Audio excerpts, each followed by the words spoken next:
Konnichiwa! Howdy, y'all. I'm Leslie. I'm Laurie. Welcome to Sumo Kaboom! Sumo Kaboom. Where we talk about all things sumo. That is right. And we are talking about the Basho, how the last Basho ended, days 10 through 15. I had to think about maths there for a second. It kind of threw me off. But I want to start us off with a poem. This one is from Randy, who sent this. Roses are red and brighten the room, but none so much as Sumo Kaboom. Aw, how sweet. Thank you, Randy. You've kind of made my day with that poem. Oh, I love that. That is like the absolute best. Thank you. It's lovely to have poetry for us. Yeah, and we do have more poetry coming at you soon, but I think we're going to talk about our bingo winners first before we jump into sumo. Yes, let's talk bingo winners. Okay, I will go ahead and start. We have a Makikoshi bingo winner. Now, what was interesting about the bingos this time is that we had an extraordinary amount of Makikoshis. So we had a lot of losing wrestlers, which meant we had way more Makikoshi bingos at the end of the day. So, and lots of double Makikoshis. So even if your name is not drawn for our second place bingos, we appreciate your efforts. Keep playing. You may be top winner next time. But I am going to read a little bit about our Makikoshi bingo winner. Cor and Janine, that's who they are. They're from the Netherlands. Their favorite Rikishi, Wakataka Kage and Wakamoto Haru, so they're Wakabro fans. Why Wakataka Kage? Initially because of his name. Later we came to really appreciate his style of sumo. Why Wakamoto Haru? His style of sumo, and also he seems to be one of the most polite, which I appreciate for us. That shows when looking at him bowing at the doyo iri, for instance, or the way he gives his chikara mizu, the power water thing. So they like his style, and I appreciate that. They say they fell down the sumo rabbit hole at the start of lockdown, as many of us did, finding the NHK website with Grand Sumo highlights, and Wakataka Kage was one of the first that caught their attention because it is really fun to say, and they didn't know the first thing about sumo. So they continued to watch, and YouTube channels and sumo podcasts followed, and they gained more information and knowledge on sumo.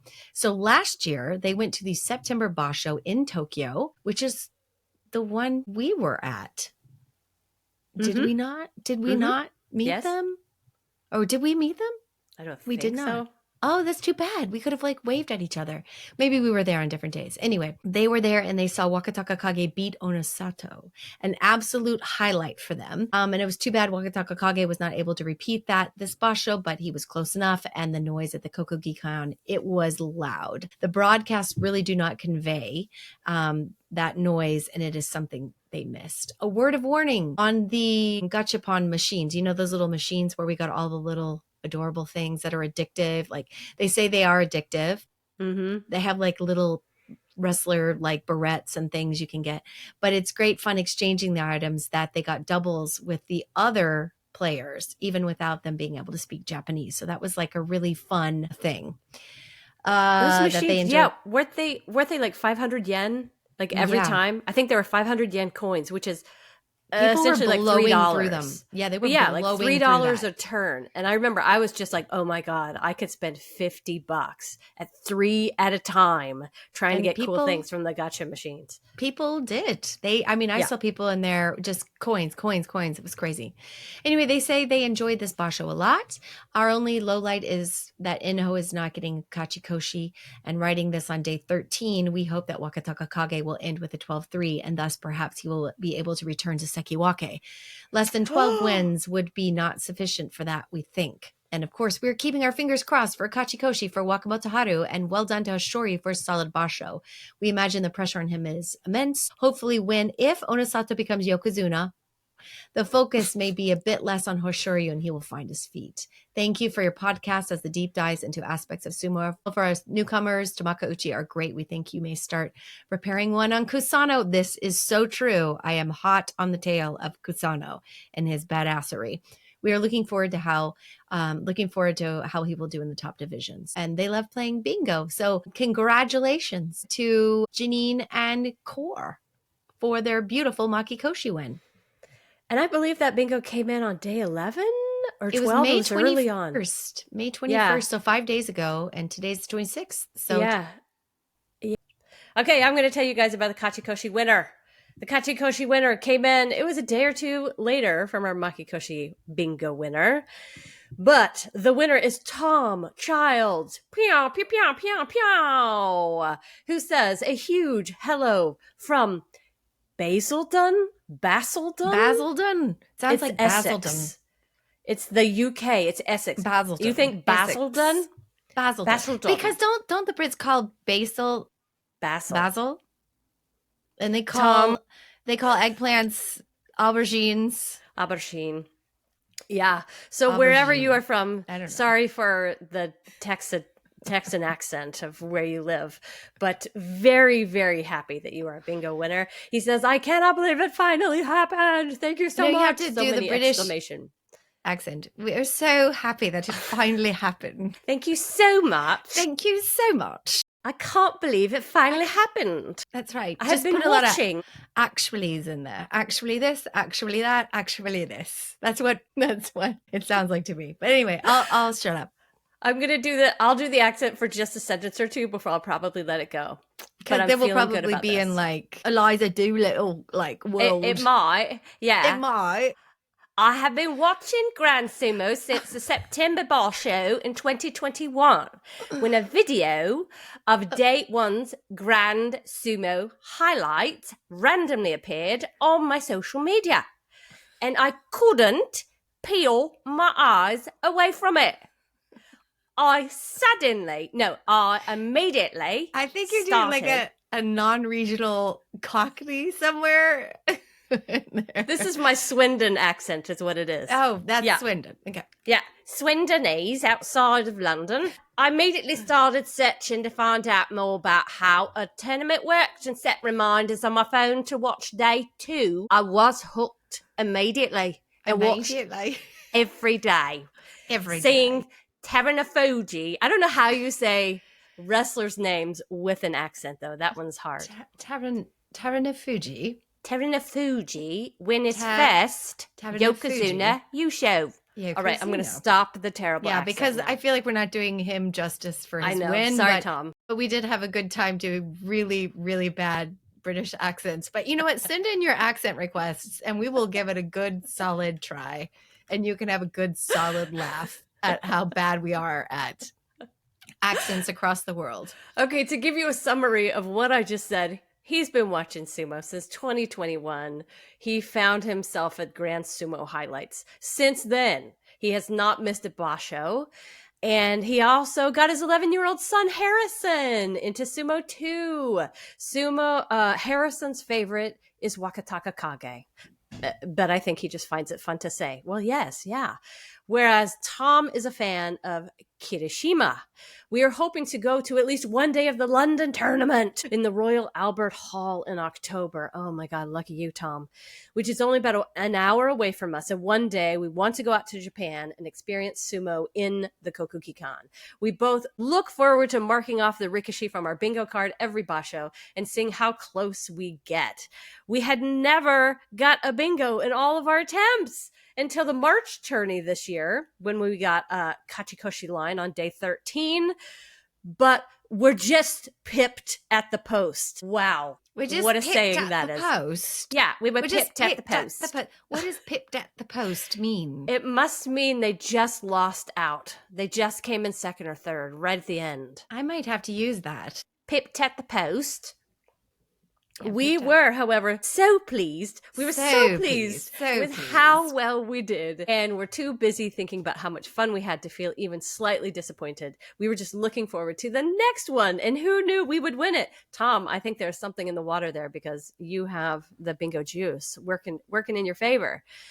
So then he says, thank you so much, you ladies, for doing this for all of us every tournament. Really is appreciated and adds a whole extra level of enjoyment to watching sumo. And he looks forward to our breakdown. Thank you, Tom.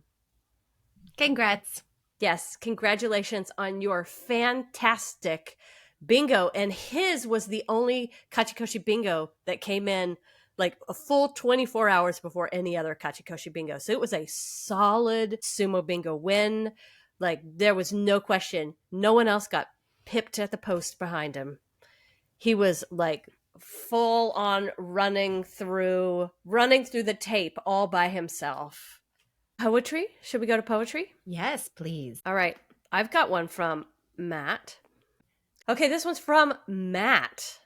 He was listening to our latest podcast on his morning walk and got inspired to write 3 haiku on nature. Oh, nice. Here's one. Kotozakura. Of ancient mountains, strength of 2 generations, the glacier endures.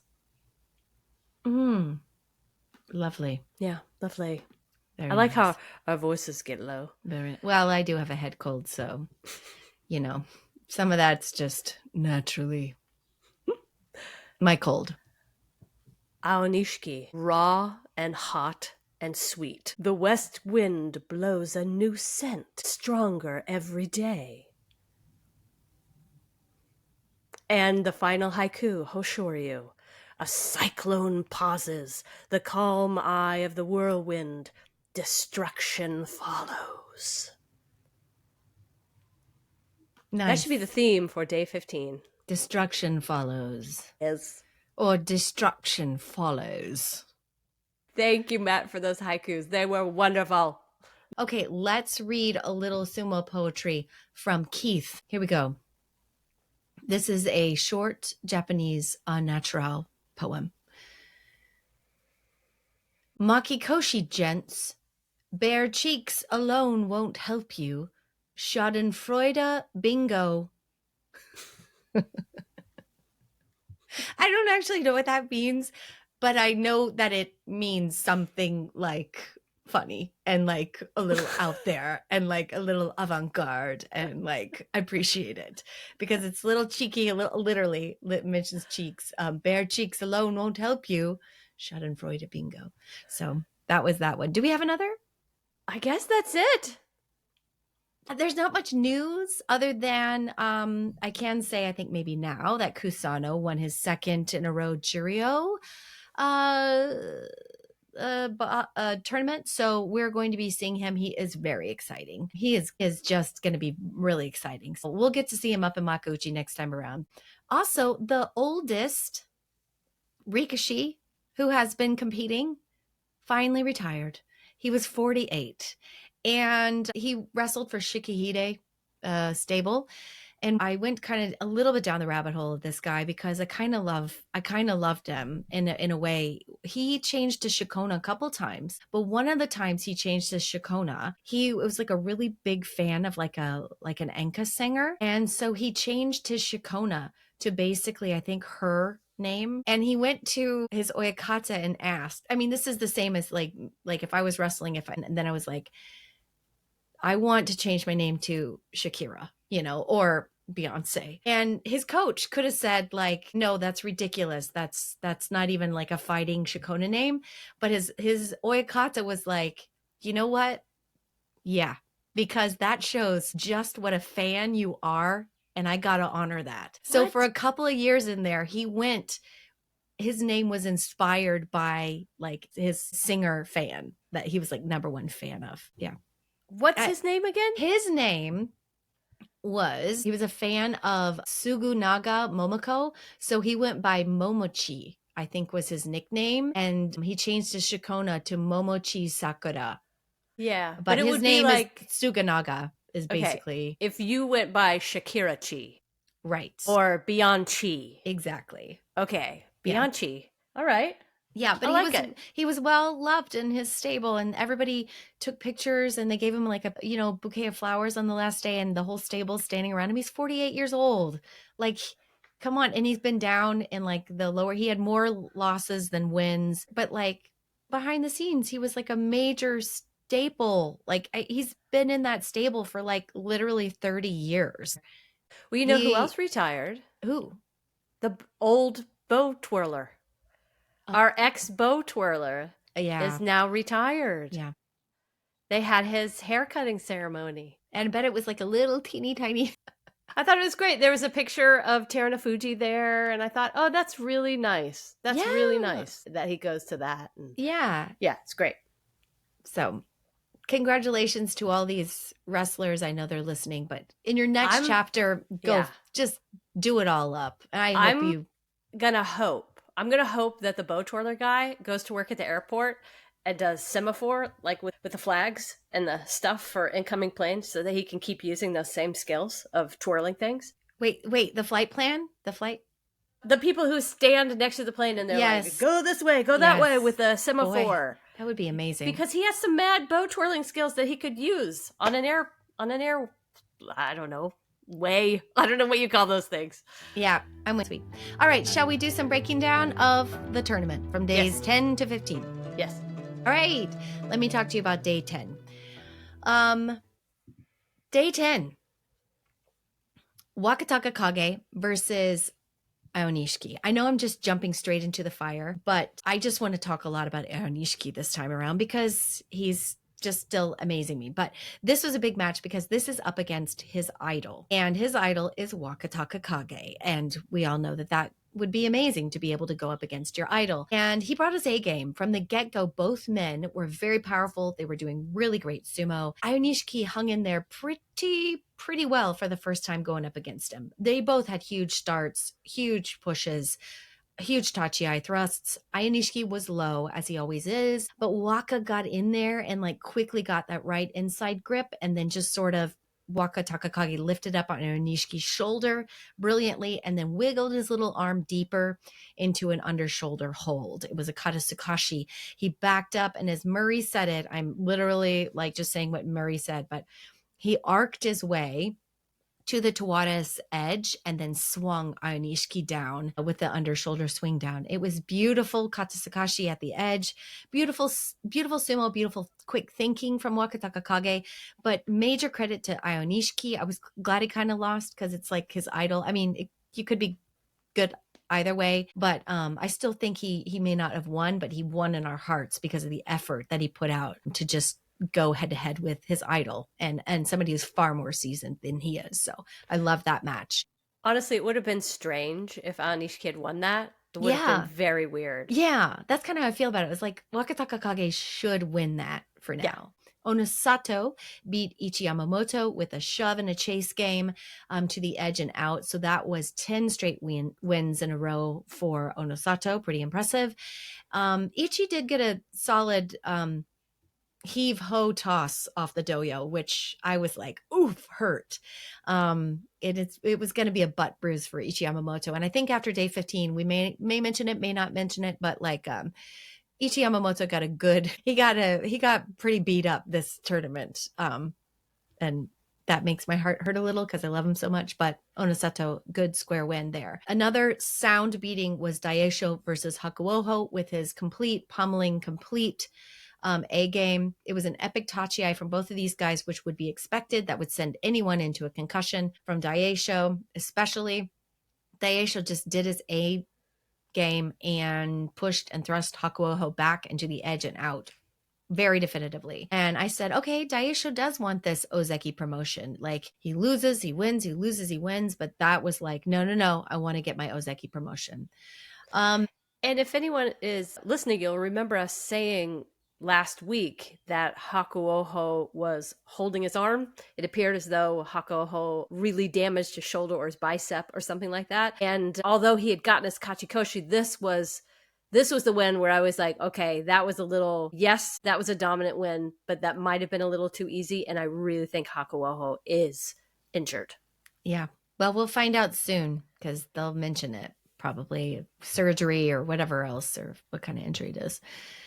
Kotozakura versus Kirishima. Kirishima appeared on day 10 with like an epic upper cheek bandage, and I was worried because he's such a pretty boy, and I was very worried about his beautiful face and his dimples, but he's a very gorgeous man. Yeah, because he had face planted the day before. People were kind of worried about his neck. I didn't even notice a possible neck injury. Didn't even think about that. But I did notice the bandage and I was like, holy road rash. Good God. Yeah, it was significant. But it didn't really stop his energy because up top they touch eye and they lock up. Kirishima is working really hard to get on the inside. Kotozakura has basically stopped all backward movement from Kirishima as he's trying to lunge forward and inch him backwards.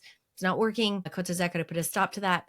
Kurishima has a left inside on Kotozakura and goes for Maki Kai to better the grip. He does, but now he has a double inside. While all that repositioning was happening, Kotozakura decides to also go for a Maki Kai, which is a grip switch. It doesn't work quite as well. And Kotozakura gets backed up to the Tawada's edge. Kotozakura lifts up his upper body and then charged back on Kirishima with 2 large steps. That gets Kirishima backed up into the edge. Now he's at the edge. And they keep fiddling with the hands. No one can kind of get each other's belt easily. Then Kotozakura, with a hold of Kirishima's arm, does a huge lift up, backs up. Kirishima then charges and gaining in his closeness on his chest to chest with Kotozakura. Kotozakura is in a tough position because he's up too high and he tries to pivot and throw Kirishima down behind him, but he's trying to grab Kirishima's, the back of his head. He's just up too high. It was too late. He's up too high and moving backwards. So Kirishima got that beautiful win at the edge. And then the last bout I want to mention is Hoshoryu got an easy win. It was a sloppy battle. I felt Ura was too low. Hoshoryu kind of chased well and just kept on shoving Ura in his head, his chest, and basically Ura just collapses himself at the edge, kind of tripping backwards. But I'm like, good. The yokozuna is, getting a good win, and I think we all care about how well he does this tournament. So that's all I got for day 10. Okay, going into day 11, I just want to remind you that going into day 10, our leaderboard, men were just 1 win apart. We had Onosato at 9-0, and then a couple of guys at 8-1, and 3 guys at 7-2. But with Onosato's win and some other losses on day 10, we were going into day 11 with Onosato with a 2-win lead. So he was 10-0, and then we had Wakataka Kage, Hoshoryu, Hakuoho, Aonishiki at 8-2. Which is amazing. It doesn't happen very often that you get one guy so far ahead going into day 11. I can only think of maybe 1 or 2 other times since I've been watching sumo that somebody's been that far ahead. Doesn't always translate into a win of the Basho itself, but it's just interesting to note. So day 11, the few bouts, I wish I could talk about them all, y'all, but there just isn't time. But day 11, I do want to mention that Asakoryu, Mr. Muscles, valiantly fought back at the edge, pulled a Kotonage on a much larger Roga. I know there are Roga fans out there, or at least one that I was emailing with this week. Sorry, Roga fan. But Asakoryu, with that win, got his very first Kachikoshi in the top division.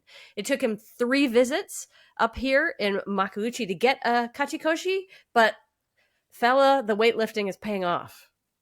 Or maybe it's your experience up here in the top. I don't know what it is, but I was very happy for Asakoryu to get his Kachikoshi on day 11. There was a super fun bout mid-day 11, Takayasu versus Ura. Now, both of these fellas not having the best Basho of their lives. They came into this both with 2-8 records.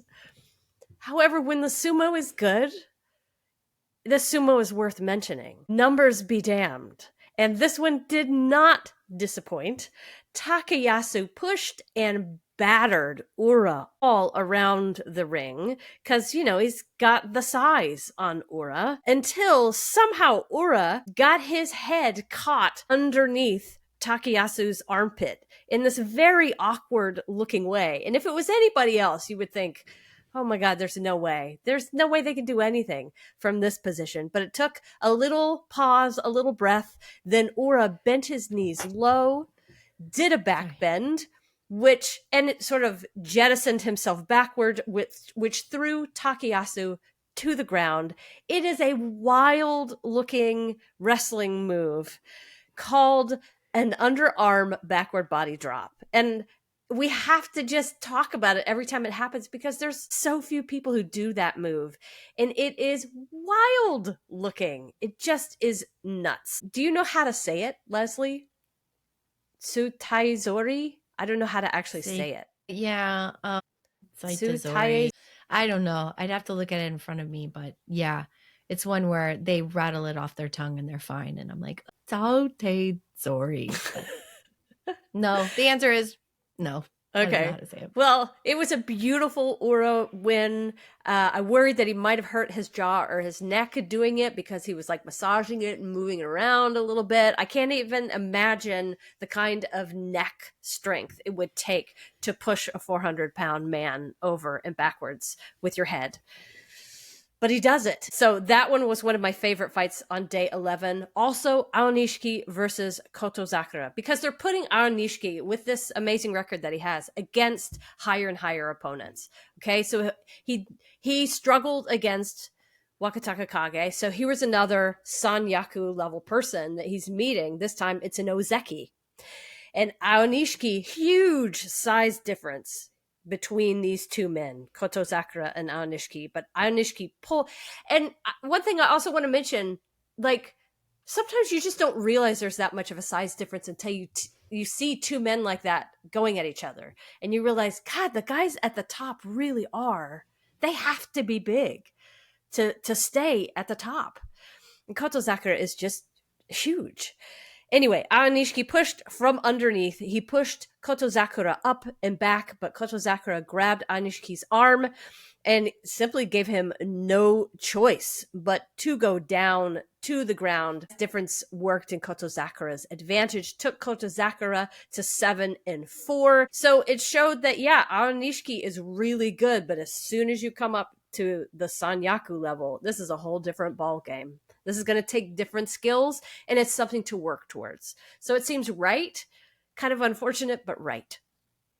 Murray also gave us the best sumo quote, actually on day 10, which was, "Sumo can be cruel."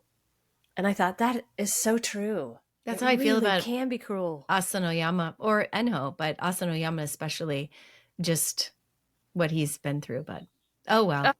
Him, Hakuoho, now I'm going to put into that category when your injuries just do not allow you to do the sumo that you are capable of. Or he was saying it in terms of Takeru Fuji, Yeah. who has not had the best tournament after making such a splash and winning a Basho at Maegashira 17. Like, crawling up these ranks is just a whole nother story. Whole nother story. And yes, sumo can be cruel. There's one other one I want to break down from day 11. And this is Wakataka Kage versus Ono Sato. It was my favorite fight of the entire day. And I'm going to break this one down for you because these two wrestlers, they came into this evenly matched. They're so good in two very different ways. Ono Sato has the size and the weight advantage, and Wakataka Kage has a technique advantage. So I'm always looking forward to seeing these two meet. And it didn't disappoint. Ono Sato jumped in at the tachiai, and Wakataka Kage completely blocked Ono Sato's arms from getting any kind of a belt grip initially. But because Ono Sato is so much larger, all he had to do was keep walking forward, even with his arms locked up, and it would move Wakataka Kage back. So Wakataka Kage, while moving back, somehow got the inside grip, like right underneath Onosato's armpits, and he held his elbows really up high to try to keep Onosato away from his belt. So with that position, he was able to push Onosato back to the other side of the ring a little bit.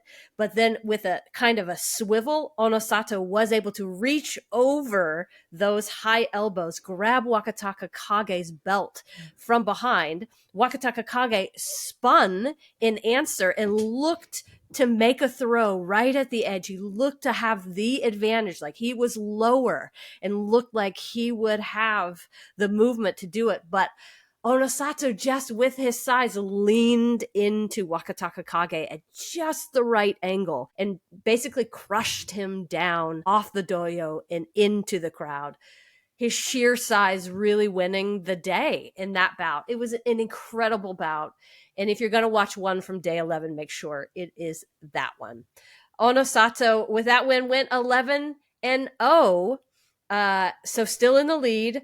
Hoshoryu did win against Hakuoho, but it almost doesn't count because we know Hakuoho is injured, and frustratingly, it looked like Hakuoho just slipped on the clay to give Hoshoryu the win. So Onosato in the lead, 2 behind Hoshoryu, and then 3 behind, 7 Rikishi total. All right, day 12.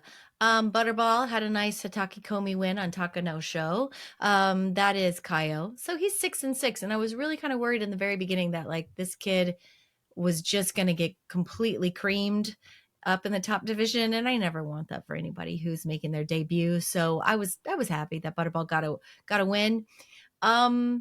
Sada no Umi beat Meisei, and what I want to mention about this, it was a pretty amazing, like, veteran match to watch. Both of these guys are incredible, but it was just first class sumo. And Sada no Umi was just very watchful and stayed right in front of Meisei's pummeling, just bravely. Just knew that if I can just take all that in my neck and my head, but just inch and go in closer and closer on him, I will be able to force Meisei out from the front. And that technique wins. You just have to be so incredibly brave to stand right in front of the pummeling. And just good, sharp sumo from Sada no Umi, who we haven't really talked too much about. But it's worth mentioning because Sada no Umi is quite a strong veteran wrestler at 38, still crushing it. And that was his Kachikoshi on day 12. Yeah. Yeah, I think Murray said 22 years in sumo for Sada no Umi. And his dad, years. I think Konishiki told us that like Sada no Umi, he had really nice things to say. He was like, that guy's a badass. His dad was tough as nails and he has the same thing. So I kind of thought of that Konishiki, when he was sitting there watching sumo with us, that was one of the guys he had a lot of respect for. And Sada no Umi may not be flashy, but behind the scenes, they go, that guy's strong and he's brave and he just does good, solid sumo. That gets the job done. Yeah, let me talk about Takayasu, who's struggling this time around, but him versus Takeru Fuji. This was a beauty of an overarm throw on Takeru Fuji, and he made the switch at the last minute. He wanted the left side grip. Takeru Fuji didn't allow that, so he just switched to the other side with a right and just hurled the bejesus out of Takeru Fuji. And that was a beautiful Watanabe win for Takayasu, who's sitting at 3-9, but still has some amazing sumo he can do when he's feeling good. I want to talk about Onosato versus Hakuoho. There was a huge tachi from both of these guys. Hakuoho did throw everything he possibly could at Onosato. He sort of hit the wall, though. That was Onosato. And I think that that's kind of what I wanted to mention about this. We're seeing a guy that guys go up against and they hit a wall similar to Kotozakura's wall, but it's got to be even stronger than Kotozakura. And Onosato actually stepped to the side and pulled him down by the back of his neck. So it was quick thinking for Onosato, but Hakuoho just went stumbling forward and into the dirt. And it was a Hatake Komi win. And Onosato is now at 12-0. And that's amazing. I'm going to skip over Kotozakura. I'm going to talk briefly about Hoshoryu versus Kirishima. They tachi. Kirishima gets a strong inside left grip on Hoshoryu, and Hoshoryu is trying to wiggle free, but to no avail. Hoshoryu is trying to get the left inside on Kirishima, but when he sort of makes progress there, Kirishima just takes off and charges Hoshoryu back and out. He hurls Hoshoryu with a lovely overarm throw at the edge after a charge on Hoshoryu that was very, very strong. So a loss for our yokozuna, but happy to see it come from Kirishima. Both of them are sitting at 9-3 at the end of day 12, and that is all I have for day 12. I would pay money just to watch Hoshoryu and Kirishima wrestle. Just those two. Yes. Both from Mongolia. Both with similar ways of moving. They're full body. So yeah, they're full body. They use their legs a lot too, and they're quick and really fast. So it makes me think of Boke wrestling when I see them together. Yes. And I'm like, I'd like to see that in the skimpy Wonder Woman outfits. I would love to see that. So at the end of day 12, that means Onosato was 3 bouts ahead with Hoshoryu's loss. That's the key here. 3 bouts ahead. So all it was going to take was one more win. If he won on day 13, he would win the Basho. And that is incredible. There's 5 guys trailing 3 bouts behind. So that means on day 13, there was only 1 bout, really, that we were all super interested in. And I'm going to tell you about that one last because it was a good one. But a few others to mention: Chura Naomi versus Shishi. I only mention it. They're both having, again, not the best Bashos in the world, but they came into that bout, each of them thinking, this is my chance. This is my chance. And it was a tremendous pushing battle between the two of them, both super low, like just so much heart. There was just a lot of shuffling to this side and to that side and all the way around the ring. Shishi finally got the better push and both ran out into the audience. And I just noticed it because Shishi, poor Shishi, with that injury, still struggling. And I want to say hooray. Hooray for this win. Shishi. Skipping to the last fight of the no, I'll give you two small ones before we get to the big one. Okay. Oshoma versus Kirishima. Okay, middle Maegashira ranked Oshoma versus Sekiwake. Really, there's only one way that this should go, and that's exactly how it went. Kirishima got his favorite grip immediately. This was over. I don't know why I did this so much. Probably because it took Kirishima to 10-3. And as Sekiwake, as soon as they start getting into double digits, I'm sitting up tall and I'm like, could he get back to Ozeki? Could he? You're pulling the big enough numbers now that it's really serious. This might happen. The last bout of the day, Hoshoryu versus Daisho. After the loss the day before, I'm sure Hoshoryu just like psyched himself up to cloud 9 and just, I don't know, I'm not even going to describe it. I'm just going to say it's a solid Hoshoryu win. Took him to double digits, and that probably made him feel better winning that one as a yokozuna. Okay, the bout of the day, the only one that we're really worried about: Onosato versus Kotozakura. So they put him up against an Ozeki. We had the Ozeki showdown match on day 13. Both of these guys really big. Both of them big in different ways, but both big. So as you would expect, there was a huge tachiai in the beginning, and then Onosato just kept walking forward. He didn't hesitate for a moment. There was like a little bit of hands that were happening. Double arm stiffy? No, it's just like Do you have a flappy hands, what if my hand goes here? What if my hand goes here? Chest to chest. But really, Onosato just kept walking and never stopped. Once he got his hands inside on Kotozakura, he just like chugged. Essentially is what it was at the end. It was a chug. 2 seconds later. Yeah, Kotozakura was out. Yeah, so handsy, chuggy, Onosato came away with that win, which meant that he had won the Basho. And with very little challenge from Kotozakura. I thought it was going to be more of a challenge. Yeah, but it also was the realization in his eyes that for the most part, nothing's guaranteed. But when you win back-to-back shows as an Ozeki, you're guaranteed for the most part. And there would be no reason not to Yes. get the promotion to Yokozuna. Yes. So that bout was interesting because it set him up for 2 days of pride fighting, because you don't want to get the promotion and then, stink up the joint for the next 2 days. So he had extra pressure, but I imagine in that moment, he was like, I can't believe that I did that. And everybody who wants to get the Yusho, wants to become a Yokozuna, wants to do it on a perfect record, because that sets you up for even more, prestige, I guess. So we will have another Yokozuna. I mean, we haven't seen the ceremonies that'll be coming in the next few days, the official meeting and the officialness of it. But even his coach and everybody else said, yeah, I mean, he knows what's happening. He's going to be our next Yokozuna. So I'm sure you'll talk about it on day 15, but we'll have a rivalry of Yokozuna, and this will be so much fun for all of us. When you go 13-0, there's little room for argument. Right. I mean, he's just so solid. And that's what you want from your Yokozuna. You want him to be healthy. He's young. He's healthy.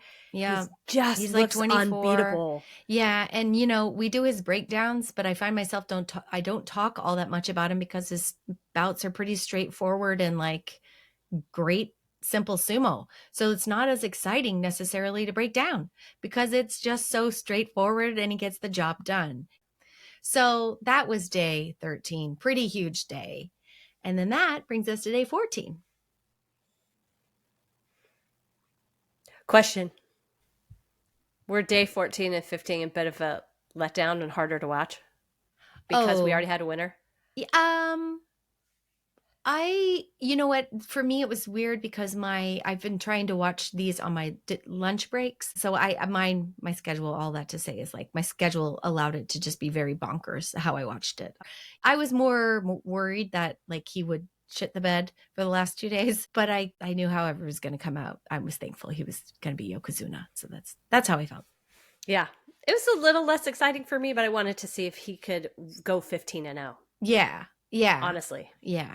That would have been amazing. Day 14. This day was all about mata. There were so many matas left and right. Nobody could get aligned.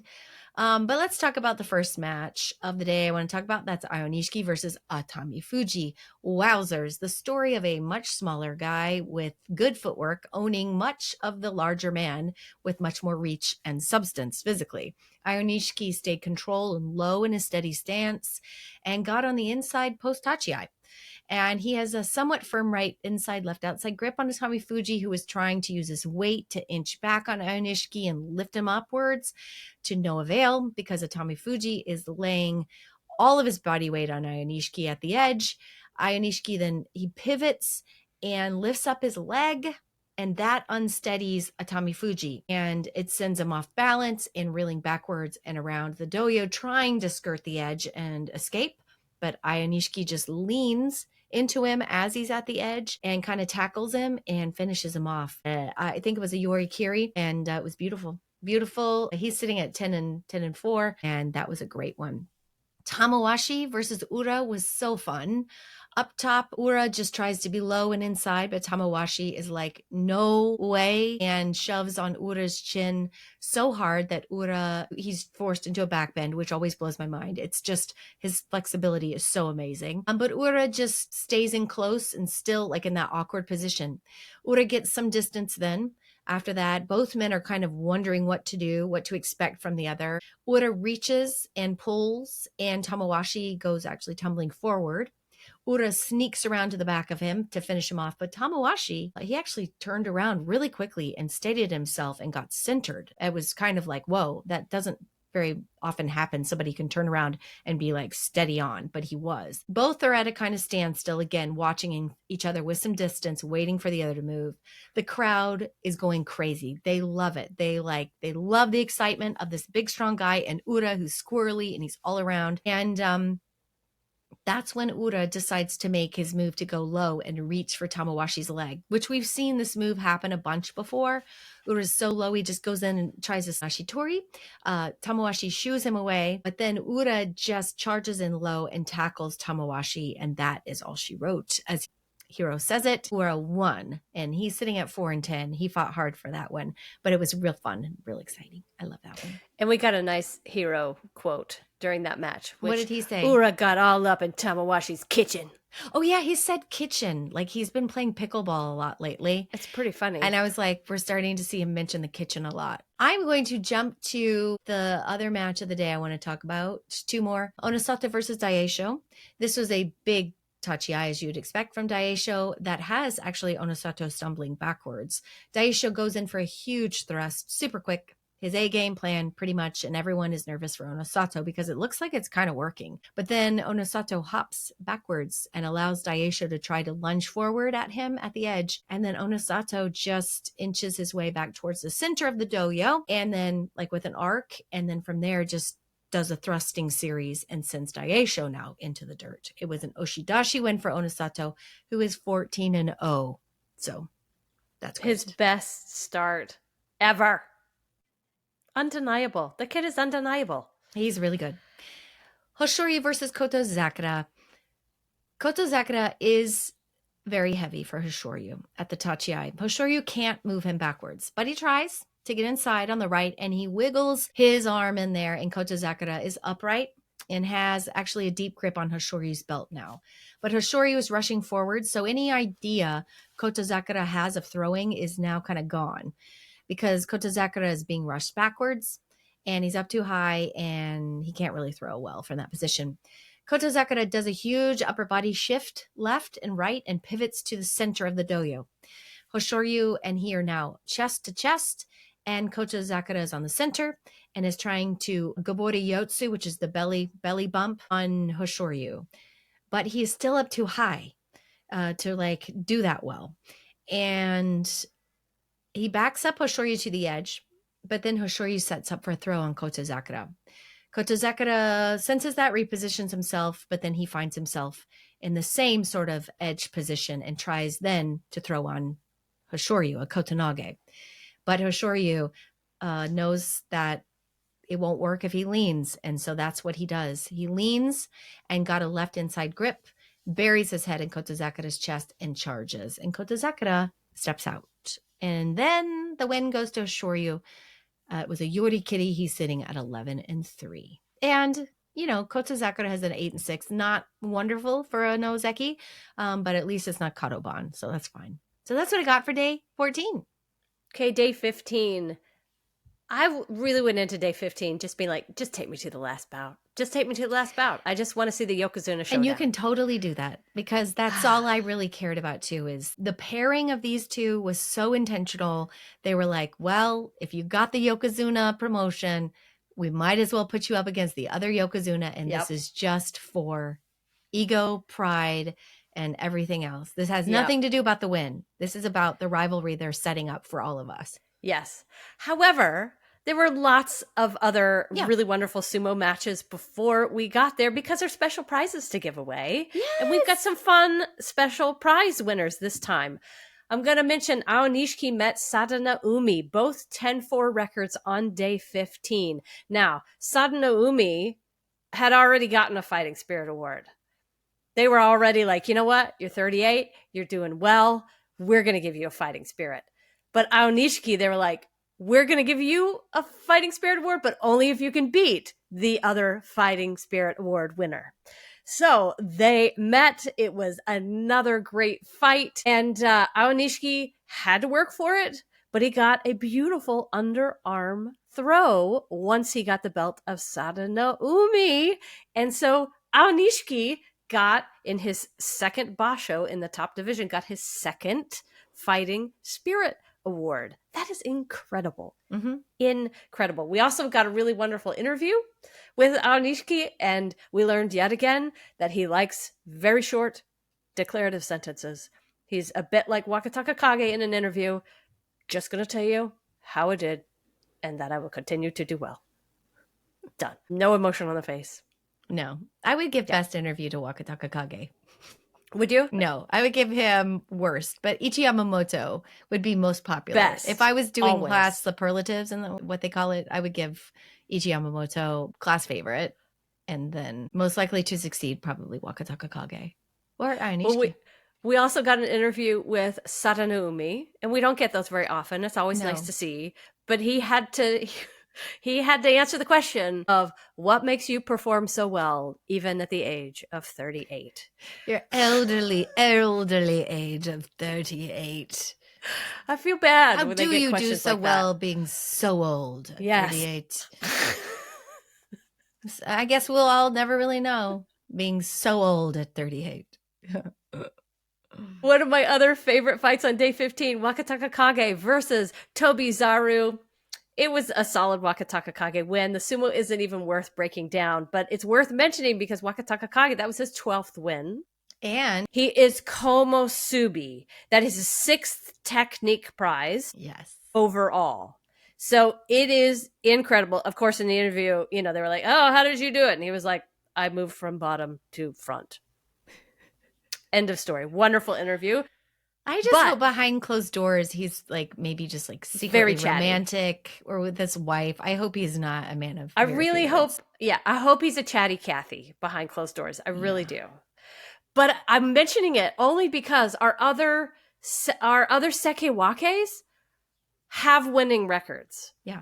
So It's very competitive up there. it's super competitive. Everybody in Sanyaku except for Takayasu did well and will be staying in Sanyaku. So, and they like to have two sekiwake in the Banzuke. So because he got this 12th win, methinks they're going to have to make space for a third sekiwake because it's hard to deny somebody with 12 wins. Now, it has been done and they could be really rude and do it, but I'm hoping that we will have 3 sekiwake next time. Especially when you give the guy a technique prize. Yeah. I mean, come on. Yeah, come on. Come on. Kirishima versus Takayasu was fun. Kirishima also has a technique prize this time for good reason. His Like the sumo fourth? has been great. I think his fourth or something. I don't know, like actually. I think it's like his fourth, yeah. Okay. But good job. This, between these two, is always a great matchup. Always. It's surprising that they're so evenly matched when they have such different body shapes and styles of sumo. But again, it was a really fun match. This time Takayasu won. So he won lots of money for winning against Kirishima, and he won the arrows this time. So good for Takayasu for getting the money, but good for Kirishima for getting the prize. So it was kind of like there are no losers. Here, I like this kind of sumo. Daisho beat Kotozakura. That was his 10th win, meaning no Ozeki this time. But it's another double digits, and we're going to continue to watch his numbers and see if he can get to 33 wins so that he can be Ozeki in the future. Okay, here's the match. Mm-hmm. The match. Our Yokozuna showdown between Onosato and Hoshoryu. And oh my God, there was so much drama, so much buildup to this. And I was 100% on board. This was like being on a roller coaster as it goes up the hill slowly. Yeah, it's mostly from Hoshoryu. It's his drama. He brings the steam. Onosato's pretty got it together. He just executes. Hoshoryu comes with soap opera flair. Well, and that's why we love him. I know. Because he does bring that flair. His eyes tell a whole different story.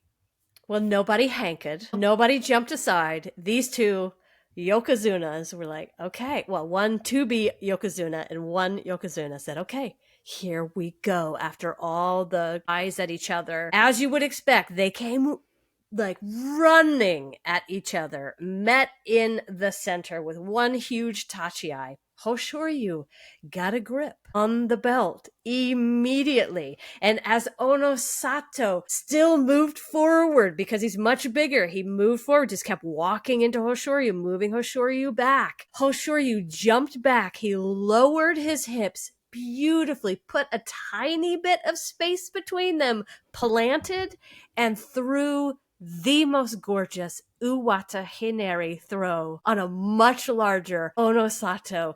It was picture perfect, and it was so compelling to see Onosato fall after 14 wins. I jumped up screaming, and I've answered enough emails from people to know that other people were screaming and loved it as well. So Hoshoryu with the win. Yeah, it delivered with like sumo drama, like all that we want sumo to be. We got a little taste of that with that bout. That was the final drama from the whole ding ding thing.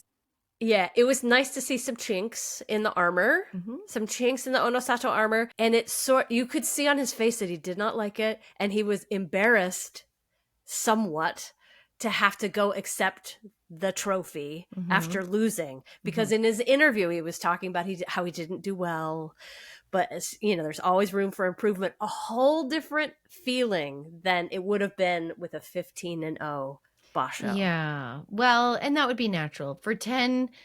For every 10 compliments and that one insult, that's the one insult you remember. It's tough. It's really tough to get over that. But it's going to be good for his drive to have somebody that has his number, for him to truly be a great Yokozuna. He's got to be able to fight with that other Yokozuna at his level. So he knows he's not perfect. He's still got things to learn.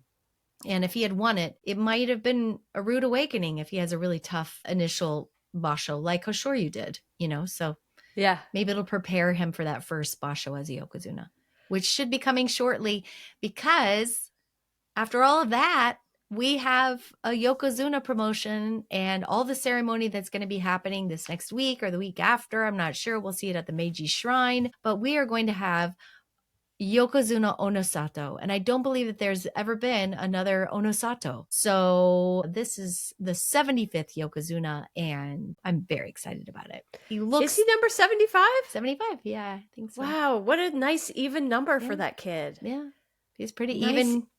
Yeah.